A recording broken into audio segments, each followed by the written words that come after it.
16 teams, hundreds of applications, but only 32 players will hear their names get called in the Indonesian Basketball League draft. Well, guess what? I'm hoping my name is one of them because I just entered my name, and I want to take you guys through the process of how you can potentially do it in the future and whether or not the IBL would be a good fit for you. So let's get right into it. The IBL is the first division of Indonesia. It has 16 teams in the league. And if you look at the IBL, if you look at the coverage that it has through its social media, fan engagement, through its production, it looks like a top tier league in this sense that it has great media coverage, it has great film, it has all of these good, interesting features. Now, with that being said, the IBL in Asia is going to be more like a starter league in Asia, a good springboard league, as I call them, a stepping stone league where you can go to a bigger league in Asia. There is a couple of interesting stipulations in the IBL.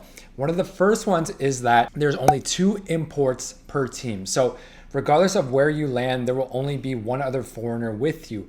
The other thing is that they only allow 1 import on the court at a time. You cannot actually play with your counterpart, with your foreigner at the same time. Another interesting feature of the IBL is that they limit the import salaries to $4,000 combined between the 2 imports. You can cut that up however you want. You can go $1,000 to one import, $3,000 to the other import, or you can go $2,000 each, or you can go $1,500, $2,500. You can cut it up however you want to, but that is the regulation that you can only pay $4,000 for 2 imports. Now, not anyone can enter the IBL draft. There are certain requirements that you must fulfill. These are changing. So sometimes in the future, if you watch this in the future, they may be different. But as of today, these are the most accurate, these are the most correct IBL draft requirements.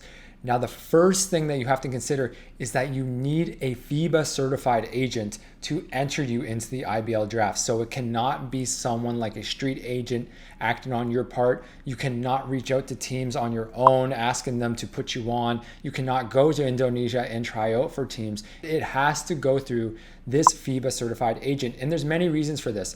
It can basically act as a filter for the league. The IBL, I would assume, would work with certain agents which they trust, certain agents which have brought them good players, have improved the quality of play in the league. In that way, it does make sense because you are essentially guaranteeing that there's a certain standard of the league that will be upheld by the foreigners. Previously, in addition to a FIBA certified agent entering you into the draft, there was also a height requirement in the Indonesian Basketball League. So foreigners could not exceed 6'6" in order to be eligible for the draft. Now, as of 2022, that height restriction has been lifted. So for guys like me, it's going to be even tougher now because now you would assume teams would be looking for big guys as well as a smaller or a quick guard as their 2 imports because it would just be a good balance between the 2. So the way it worked with my personal experience was I saw an agent, a FIBA certified agent who I trust pretty well. I saw that he had been posting that the IBL draft was coming up and that he was looking for specific players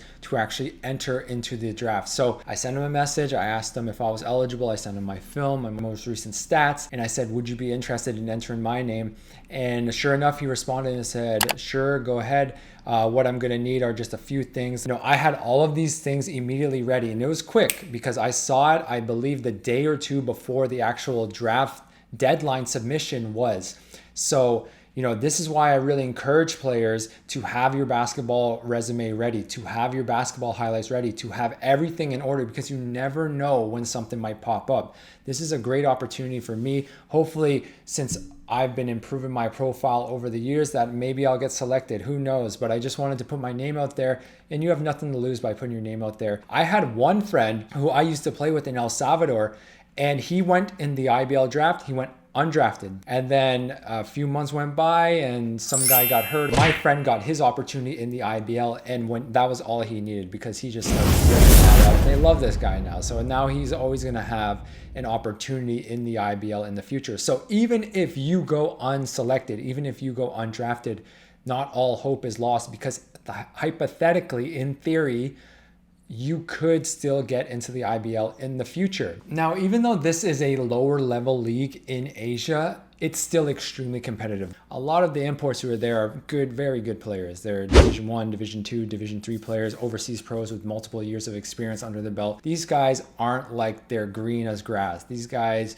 you know, they have a bit of reputation behind them and they are established within the market a little bit. So it will be difficult to get in. But if you are looking to get your start in overseas basketball, then there may be other leagues for you. Just because the IBL isn't for you doesn't mean that all the leagues aren't for you.